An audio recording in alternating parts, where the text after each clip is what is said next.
Halo, assalamualaikum warahmatullahi wabarakatuh. Selamat pagi, siang, sore, malam. Balik lagi di Resi Repost. Sebentar.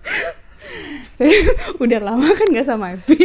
Iya ya Allah. Astagfirullahaladzim ya. Setelah kembali dari Gua bersemedi. Oke, kali ini kita akan kita bakal nge-review film seperti biasa, tapi ini kita kompilasi, bener gak sih? Kompilasi ya kan? Biasanya kan kita satu segmen kan satu film. Nah, kali ini tuh kita akan mencoba merangkum beberapa film yang menurut kita itu epic. Ini film gore, film berdarah-darah, jadi buat kalian yang nggak terlalu suka film-film sejenis ini, yang ada darah dikit udah gitu kan, itu mendingan gitu loh. Ada yang kayak gitu, Pi. Jadi kayak bener-bener sedikit aja tuh udah kayak nggak bisa, orang baru digini gitu udah kayak gitu. Kan ada ya. Jadi aku saranin nggak usah nonton ini, jadi kalian bisa lihat review film yang lain atau mungkin lihat repost yang lain gitu. Ini buat pencinta film apa sih, kayak inginin tuh kayak slasher, torture porn istilahnya. Iya, The Hustling. Nope ya. Mungkin film-film yang sedikit, ya nggak sedikit. Jadi mengandung kekerasan, darah atau siksaan secara mental dan batin, jiwa dan raga. Dan mengandung umpan juga. Mengandung umpan. Ya Allah. Ya aku Sebentar. Maaf ya, ini segmennya nggak jelas. Sebenarnya ya, di pos mana ada yang jelas? Nggak ada. Kita ada briefingnya? Nggak ada briefing, tuman. Ya udah, mari kita mencoba perbaiki ini. Oke, pertama itu kita nggak nge-ranking. Jadi biasanya kan 5 film tersadis populer seabad raya. Nggak jadi nggak biasanya. Jadi kita ini punya pandangan sendiri-sendiri. Jadi Evi nanti ngasih suggest film apa, aku ngasih film apa, dan kita combine. Nanti mungkin ada satu film atau 2 film yang udah kita lihat bersama-sama. Alah, terus ya udah, nanti siapa tahu selera kita berdua sama kalian semua. Jadi ya udah, kita mulai aja biar nggak mulai juga bisa buat yang pengen nonton film gore, slasher yang nggak tahu film apa sih, ini pengen nonton ya. Ini bisa jadi, kita bisa jadi pilihan. Siapa tahu ada di antara list yang kita kasih itu ada yang belum nonton atau yang enggak, ini film apa aku nggak ngerti gitu kan. Nah, ini nanti tahu. Oke, yang pertama Epi mau saranin. Ya lu selalu. Kalau Epi sih ya, aku pernah nonton film judulnya The Martyr.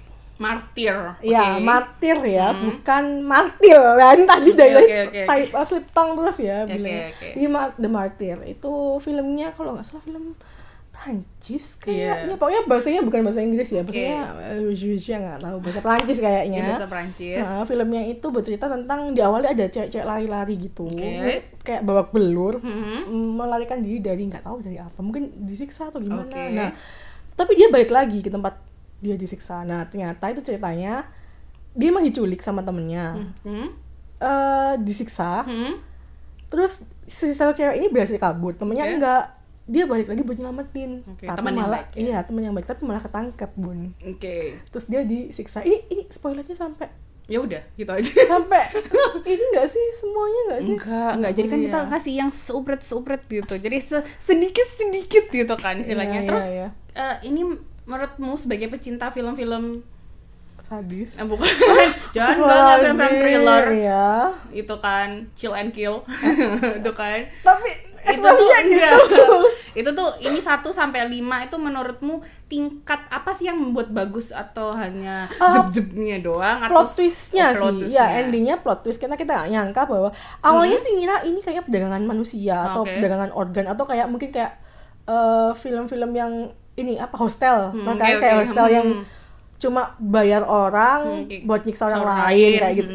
Bayar orang, bayar sebuah perusahaan buat bunuh orang gitu, biar bisa melaporkan kesadisannya ke orang gitu loh kan, gitu. Kayak gitu. Nah, awalnya kita mungkin kayak gitu kali ya, atau jual organ gitu. Ternyata ada yang lain. Kalau soal berdarah-darahnya mungkin ini ada yang suka, tapi aduh kalau terlalu berdarah-darah banget aku nggak bisa gitu kan. Kalau nggak bisa mending untuk di pos yang lain. Nggak apa-apa, kan ini menantang diri sendiri gitu. Gimana? Darahnya 1 sampai 5. Kalau darahnya, kalau aku bilang sih ini ultimate sih ya. Soalnya 진짜? make up-nya tuh bagus banget. Make up-nya, Iya. Dan sadisnya tuh emang sadis sih. Oke, Kayak jadi ya nggak mungkin berpikir bukan yang terlalu sensitif dengan hal-hal tertentu. Biasanya mungkin kan kalau film-film thriller kayak gini, thriller yang bener-bener ada gore-nya juga tuh takut men-trigger sesuatu kan. Jadi mungkin lebih baik nggak usah ditonton kalau kalian memang nggak kuat. Oke, selanjutnya film yang kedua mungkin. Anda dong Bambang. Oh iya, saya mulu. saya lagi. Oke. Nah ini nih. Mungkin kita kelihatan nggak di nanti tuh aku mau ngasih film satu ini di terakhir. Soalnya kan kita kan sama-sama nonton. Aku tuh paling suka Coin Locker Girl. Sorry. Itu kan.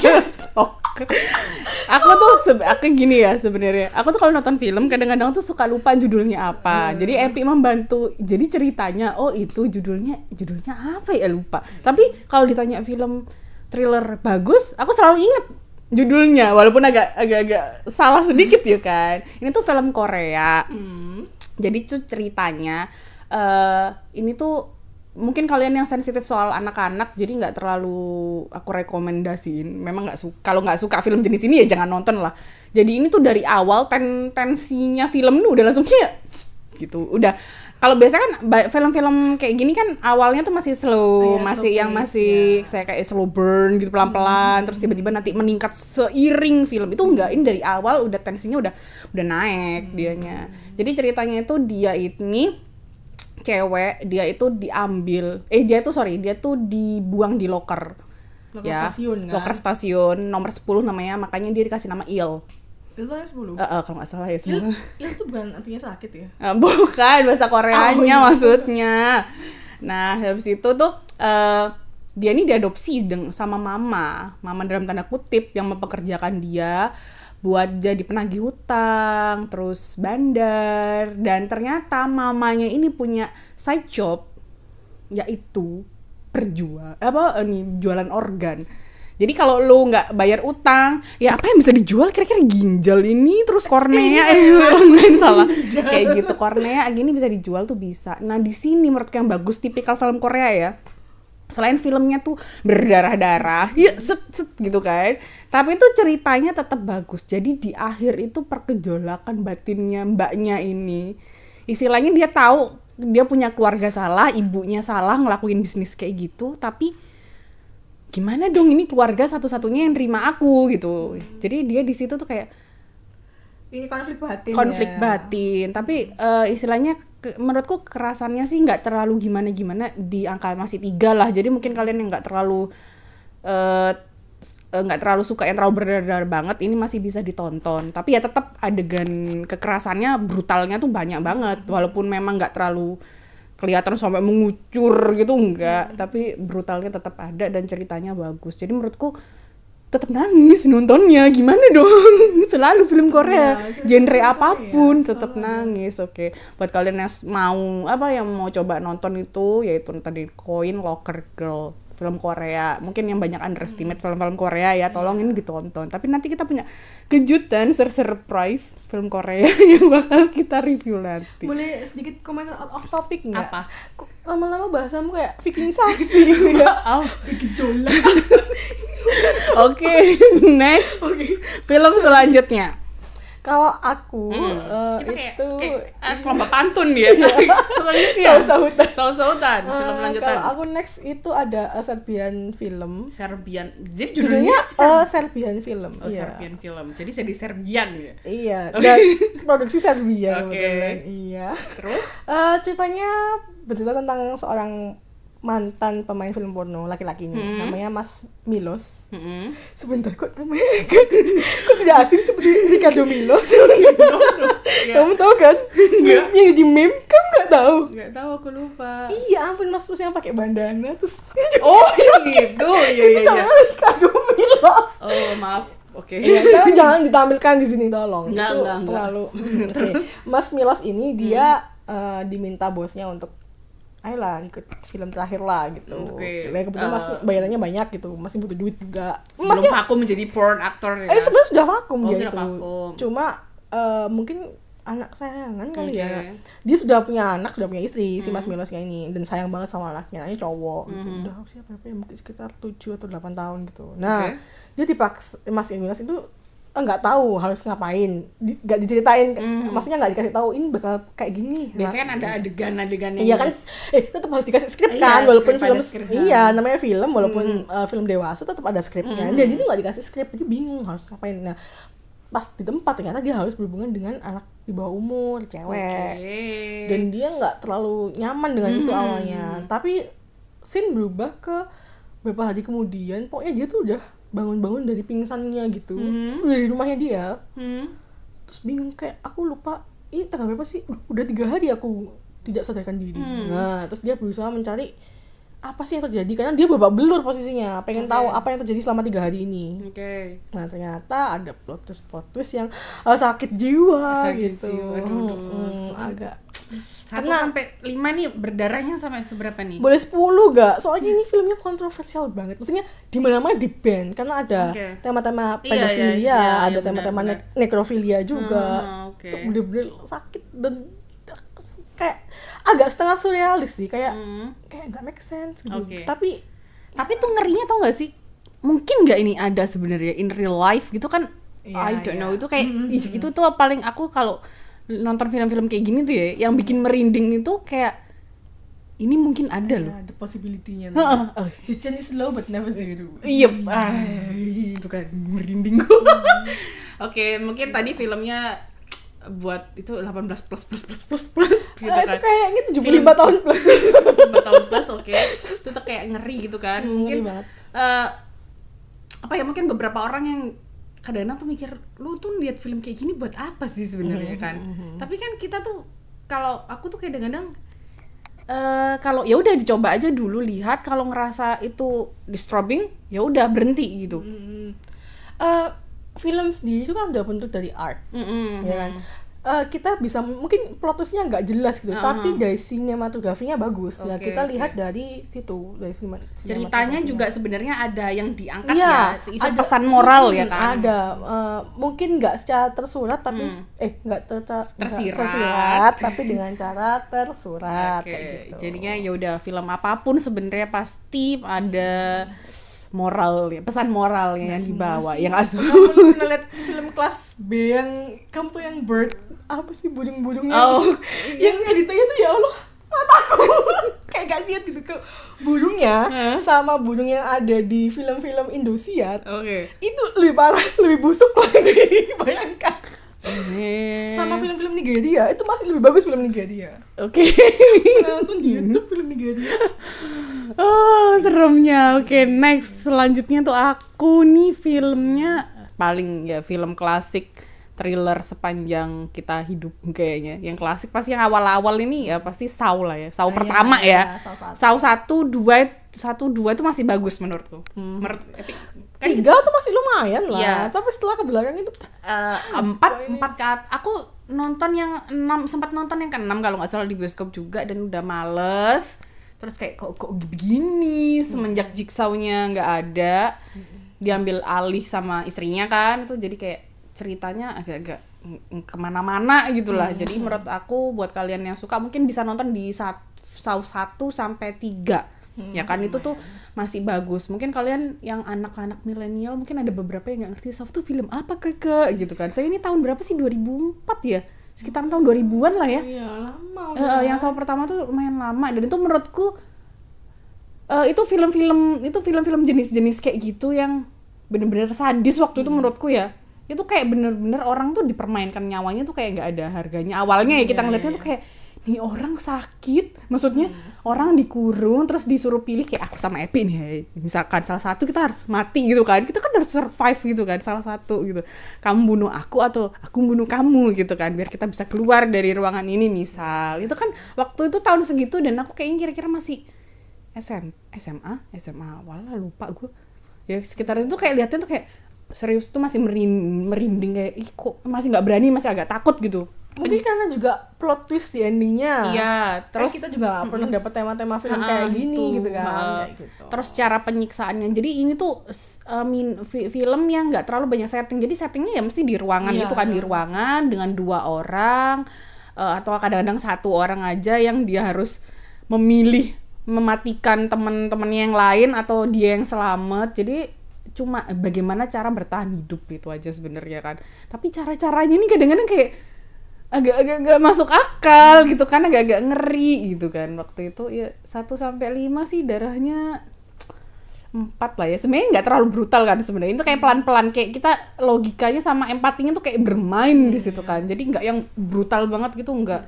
Tapi di situ makanya yang kayak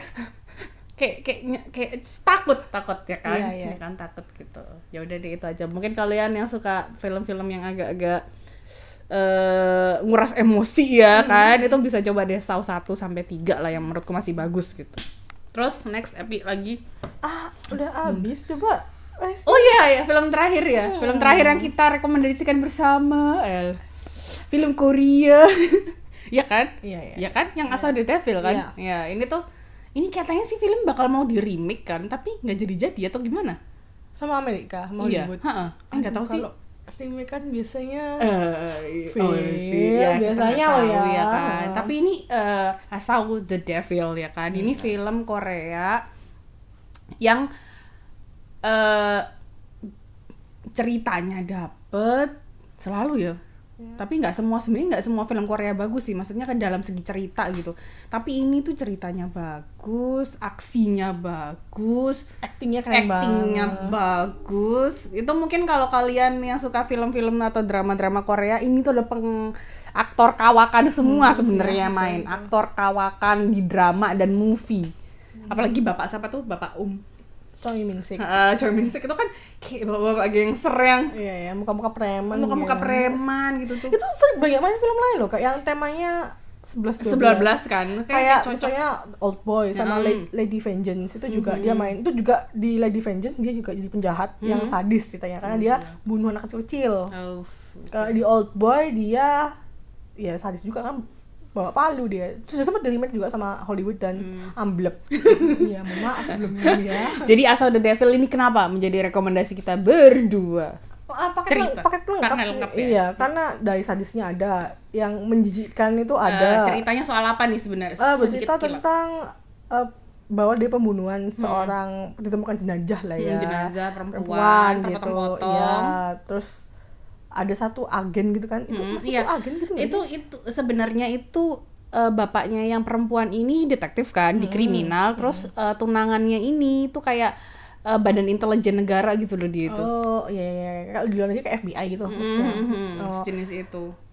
Kalau nggak salah tuh mbaknya tuh mobilnya mogok dulu bukan sih? Iya, jadi dia tuh mogok di tengah salju, terus tiba-tiba ditawarin. Nah ini bikin parno. Makanya sekarang tuh waktu kalau aku traveling tuh kadang-kadang kalau ditawarin orang tuh agak ngeri gitu, apalagi waktu di Korea gitu ya. Maksudnya kayak ini orang mau apa gitu. Saya aku diwanti-wanti temanku kalau memang di sana tuh kadang-kadang suka banyak orang-orang yang kayak baik nawarin tapi mungkin ada maksud lain gitu. Kita kan turis-turis kadang-kadang nggak ngerti itu kan kayak oh iya apa gitu. Nah lihat habis nonton film ini dulu makin parno gitu kan. Jadi bapaknya itu maunya nolong ya, misi gitu, mobilnya mogok neng gitu kan. Boleh bantu? Nggak usah gitu kan. Nggak usah bang, kecuali abang mau abang gendang. Terus dulu bang. Terus tiba-tiba iya begitu, terus mbaknya dimatiin dan enggak dimatiin, digotong dulu digotong rumah. dulu Terus di rumah, dia mau dijagal ya. Iya, mau dipecel. Terus mbaknya tuh sempat mohon kayak tolong jangan bunuh aku lagi hamil. Iya kayak ampun ya kasihan banget. Enggak peduli, bapaknya tetap oke, pecel bun gitu. Nah, yang paling aku suka di sini adalah cara revenge, balas dendamnya. Walaupun mungkin semua orang nggak setuju ya. Mungkin yang belum nonton ini spoiler ya, termasuk spoiler. Itu karena dia tuh harus dihukum si bapaknya di situ namanya siapa sih lupa aku. Paidi mungkin. Si Choi Min-siknya. Ya, Choi Min-siknya tuh jadi Choi Min-siknya itu namanya Choi Min-sik. Itu nama aslinya dia, Bambang. Oh, iya. Itu nama aslinya dia, Choi Min-sik. Oh, Kyung. Nggak ada. Dasar Si tidak Ecul. berikat. Ya si Kyung. Jangan si Ecul dong. Kenapa kelincimu dulu Ecul? Iya, itu kelincinya Cece. Oh, Si iya. Kyung ini, bapaknya ini, aku bukan suka ya, gimana ya. Jadi, dia itu mendapatkan pembalasan yang setimpal secara perlahan. Jadi, bagaimana tuh kayak, kamu tuh diburu, jadi disiksa, dilepasin, terus disiksa lagi, dilepasin lagi. Tapi menurutku pribadi ya, justru itu membuat si Mas aku bilang FBI aja ya, aku nggak ngerti soalnya Mas agen FBI Si ini Kim. Namanya tuh Kim So. Namanya di situ Kim So. Kyung sama Kim So. Si Bapak Kim. si Mas Kim lah, Ya, kan nanti dia aku kasih muda. foto deh. Iya, si Mas Kimnya itu agak apa Kimko beda. Si Mas Kimnya itu agak buang-buang waktu, tenaga, uang, dan malah mengorbankan banyak orang ya. Sebutin apa? Semua loh kena. Gadis SMA itu yang diculik itu. Nah, kena juga. Susternya sempet kan korban pelecehan. Iya, Terus iya sih. ini apalagi bapak mertuanya. Adiknya bukan sih? Iya, itu kayak adiknya juga. Adiknya yang adik cewek perempuannya itu. kan itu juga kena. Lah, Terlalu banyak ya. Iya, kalau lu dari awal kurung dia, Iya. siksa sampai lemak gitu, itu kan tidak memakan korban banyak dan uang nggak banyak gitu. Iya, tapi nggak jadi ceritanya nanti sama kayak film-film lain. Mungkin dia punya apa sih, kayak bener waktu si temennya si bapak Kyungnya kan bilang, kamu tuh kayak hewan buruan, tau nggak sih? Jadi kan emang sengaja dia ditangkep, dilepasin lagi, disiksa, dilepasin lagi, kayak emang ini orang psycho sebenarnya gitu. Lalu psycho ngomong psycho gimana tuh kan. Jadi kayak setiap orang tuh kayak kadang-kadang tingkat psikonya ini agak-agak beda gitu. Mungkin kalau kita tuh pikirnya kayak ya udahlah diseret aja ke kantor polisi, udah dipenjarain gitu. Bagi dia kayak kurang menyiksa gitu. Iya kan, dia kan kayak kurang tunangan aku terpenggal, terpotong-potong, lu cuma di penjara kayaknya kurang ini. Kurang puas gitu Kurang ya. puas gitu di film tuh. Makanya dia punya berbagai cara. Sebenarnya ada satu scene yang aku suka banget. Apa tuh? Karena dari pengambilan gambarnya, dari ide ceritanya itu sangat menarik banget. Ingat ketika dia kabur dari masnya, si Mas Kyung, Pak Lek Kyul, apa Kyung? Pak Lek Kyung itu lari, terus dia nyegat taksi. Oh iya. Itu shootnya kan keren banget, jadi kan nyegat taksinya, kebetulan taksinya itu sudah ada orangnya, penumpang juga. Perampok pula. Iya, ternyata penumpangnya itu perampok juga Bambang, gitu kan. Dan terus Mas Pak Lek Kyungnya kan duduk depan, si perampoknya duduk belakang, maunya beraksi kan. Iya, itu tuh iya bener. Cepat, terus shootnya tuh pakai rotate gitu. Bayangin dia tuh bener-bener dari depan, dari luar mobilnya, dan dia itu di shootnya tuh muter. Itu kayak satu take loh itu. Satu take itu kayak nusuk kamu ya, nusuk aku sama orang yang di belakang. Jadi kayak step tuh bener-bener kayak. Film ini darahnya mungkin kan 1 sampai 5 lah ya. Soalnya ini banyak. Sebenarnya aku kurang suka tipe thriller kayak gini. Maksudnya thriller yang cepet. Kayak cepet, kayak terlalu emosi kan. Maksudnya cepet yang bener-bener step. Dia kan orangnya kayak gitu. Maksudnya kalau tiba-tiba diem, gitu kan. Gitu langsung tiba-tiba lu mati gitu kan. Nah itu aku kayak kaget gitu kan. Masa takut kayak dalam film horor, mendingan yang agak slow gitu. Ini tuh kayak filmnya capek nontonnya karena bapaknya brutal abis. Tapi ekspresinya itu dapat banget loh. Kayak orang sakit jiwa beneran gitu. Mungkin dulu ya waktu aku lihat bapaknya tuh dulu awal-awal kayak Joker ya maksudku. Dia kalau ketawa tuh kayak menjadikan kayak serem dengernya tuh, kayak kadang-kadang tuh aku nonton tuh aku suaranya aku mute. Kayak takut. Aku mute sebentar, terus soalnya kan dia kadang-kadang suka tiba-tiba ketawa nggak jelas itu kan. Itu kayak aku suka ngiang-ngiang tuh kayak males banget. Tapi boleh agak sedikit memberikan ini nggak disclaimer buat teman-teman yang menonton, karena banyak adegan dewasanya. Jadi cukup. Ya karena si Pak Lek Kyung ini dia slip tone juga. Pak Lek Kyung ini dia agak cabul gitu ya. Jadi kalau ada karena dia emang tujuan utamanya adalah melecehkan.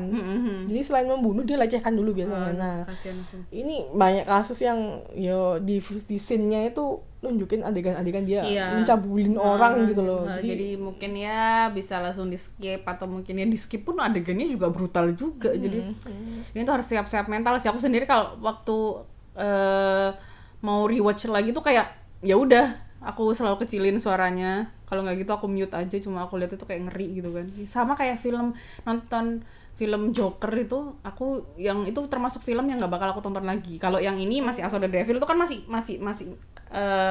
menghibur lah ya. Kalau nonton Joker tuh kayak nggak menghibur sama sekali. Depressed. Kayak aku makan ayam tuh kayak mau muntah rasanya. Jadi ayamku nih rasanya nggak enak. Biasanya aku nonton film gore apapun, makan ayam tetap aja makan, bodo amat gitu kan. Lihat Joker tuh kayak aku nggak bisa, aku mau keluar. Jadi nggak mungkin aku tonton 2 kali, nggak bakal dan nggak mau.